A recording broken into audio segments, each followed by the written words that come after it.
Il est 8h22 sur BFM Business. Merci d'être avec nous. C'est la matinale de l'économie qui continue. C'est pas tous les jours qu'on reçoit une start-up qui a été félicitée la veille par Emmanuel Macron. Hier, le président de la République a tweeté: la start-up française CoreWave vient de réaliser une première mondiale, l'implantation d'une pompe cardiaque unique. C'est un espoir pour des millions de patients souffrant d'insuffisance cardiaque. Félicitations aux équipes. Vous pouvez être très fiers. Vous êtes avec nous ce matin sur le plateau de la matinale. Louis de Lillers, bonjour. Vous êtes le directeur général de cette entreprise qui a donc conçu cette pompe. Vous allez nous expliquer comment ça marche. Ce qui s'est passé hier, c'est que le premier patient équipé est sorti de l'hôpital. Ça s'est passé à Sydney.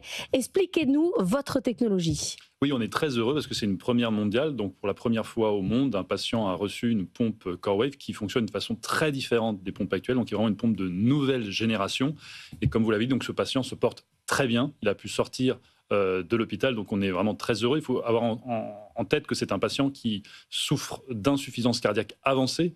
Donc, l'insuffisance cardiaque, c'est une maladie mortelle. Donc, la pompe va vraiment lui permettre de vivre. Par ailleurs, l'insuffisance cardiaque, c'est une maladie qui vient avec de terribles symptômes. C'est un patient qui était en permanence essoufflé, qui était en permanence fatigué.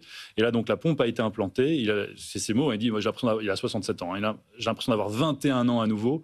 Il n'a plus du tout cette fatigue permanente, cet essoufflement au repos. C'est quelqu'un qui devait dormir assis pour éviter que ses poumons se congestionnent. Donc ça change sa vie. Et là, maintenant, il peut dormir couché, etc. Donc ça change complètement sa vie. C'est fantastique. Et ça, c'est rendu possible par votre technologie, donc qui est une pompe cardiaque. En gros, les modèles classiques, il y a un flux sanguin en continu, et la vôtre, en fait, elle reproduit les battements du cœur. C'est ça qui est incroyable. Voilà, c'est ça qui a vraiment complètement ébahi l'équipe médicale sur place, parce que très rapidement, dans toute l'unité des soins intensifs, cardiologues, chirurgiens cardiaques, ils voyaient que le pouls était préservé. À tel point qu'ils se disaient, mais est-ce que le cœur n'a pas repris? Alors c'est un cœur très très très malade. Ils ont dit, c'est fou, c'était notre promesse, bien sûr.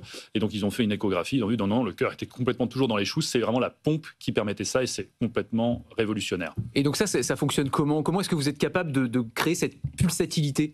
Oui, alors en fait, on a une pompe à membrane ondulante, une nouvelle technologie de pompe qui s'inspire de la nage ondulatoire des animaux aquatiques. Et cette pompe, elle nous permet de faire quoi? Elle nous permet de vraiment laisser passer la pulsatilité à travers la pompe, et aussi de favoriser cette pulsatilité grâce à cette membrane ondulante. Et puis après, il y a d'autres éléments qui sont différenciants, c'est qu'on est capable de moduler le débit en fonction du niveau d'activité du patient. Quelque chose que les pompes actuelles ne peuvent pas du tout faire, parce que les pompes actuelles, donc elles sont posées, il y a des milliers de patients qui sont implantés chaque année, mais qui sont des pompes avec des rotors et qui vont effacer les effets des battements du cœur. Et pourquoi c'est important de préserver les battements du cœur?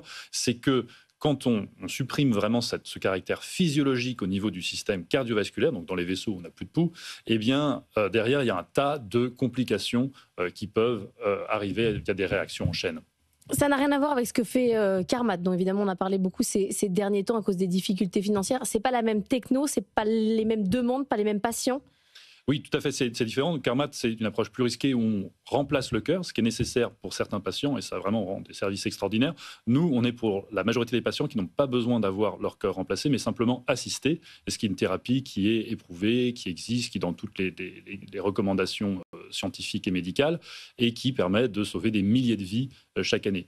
La différence, encore une fois, qu'apporte CoreWave, c'est une nouvelle génération de pompes. Donc, contrairement aux pompes actuelles, on va permettre de garder le pouls, de faire que les valves du cœur s'ouvrent, etc., ce qu'on a montré sur ce premier patient, et donc avec l'espoir de réduire drastiquement le niveau de complications. Ce qui est dingue, c'est qu'à la fois, il y a une augmentation de la qualité de vie. Donc, on voit les patients qui reviennent à la vie, c'est quand même. Il sort debout. Il est debout quand il sort de. Oui, complètement. Il est debout. Il y a des gens qui peuvent globalement plus marcher une volée de marche sans être complètement essoufflés. Ils peuvent à nouveau vivre, quoi. Mais il y a aussi l'espoir de la rémission de l'insuffisance cardiaque. Alors, ça, c'est quand même complètement fou, parce qu'il faut rappeler, l'insuffisance cardiaque, on parle d'une maladie chronique. Donc, c'est une maladie qui, par définition, ne se soigne pas. Enfin, qui ne se guérit pas, plutôt. On peut soigner les symptômes. Comment est-ce que c'est possible? C'est-à-dire que vraiment, on va pouvoir soigner une maladie qui aujourd'hui ne peut pas être soignée? Alors aujourd'hui, avec les pompes actuelles, il y a à peu près 1% des patients qui vont rentrer, 1 à 2% des patients qui vont rentrer en rémission. On sait, il y a longtemps, il y avait des pompes pulsatiles qui ont été abandonnées parce qu'elles étaient trop grosses et elles tombaient en panne, mais le niveau de rémission était jusqu'à 15%. Et donc la pompe CoreWave a vraiment été pensée pour reproduire ce que faisaient ces vieilles pompes du côté de la récupération du cœur, mais on a pensé à tous les éléments qui permettent vraiment de favoriser cette récupération du cœur. Et donc on espère qu'il y aura plus de patients qui pourront récupérer. Alors évidemment, on sera loin d'être 100% des patients, mais peut-être 5 fois plus qu'aujourd'hui, peut-être 10 fois plus qu'aujourd'hui, ça reste encore à démontrer. Vous êtes une entreprise française basée à Clichy-la-Garenne, c'est là où est développée la pompe qui a été envoyée en Australie à Sydney. C'est pas un hasard. Sydney, c'est particulier pour votre domaine médical. Oui, tout à fait. C'est un centre d'excellence au niveau mondial. Ils ont été impliqués dans de nombreuses premières ou le développement, au tout début de développement de différents dispositifs médicaux dans le domaine de l'insuffisance cardiaque. Dispositifs qui ont connu vraiment un grand succès derrière, des entreprises qui ont connu des grands succès, qui ont été valorisés plusieurs milliards de dollars sur le Nasdaq en l'occurrence. Et c'est un centre qui est spécialisé dans cette recherche autour des perturbations de flux, donc l'absence de pulsatilité, c'est quelque chose qu'ils connaissent très bien.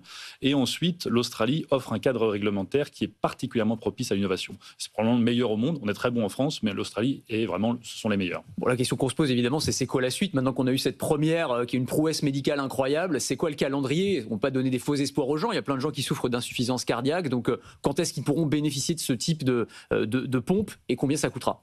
Voilà, donc vous avez raison, on est dans le cadre d'essais cliniques. Donc tout d'abord, il faut qu'on finisse notre essai de faisabilité où on démontre qu'en gros, tout ce qu'on a vu en phase préclinique et tout à fait se réobserve.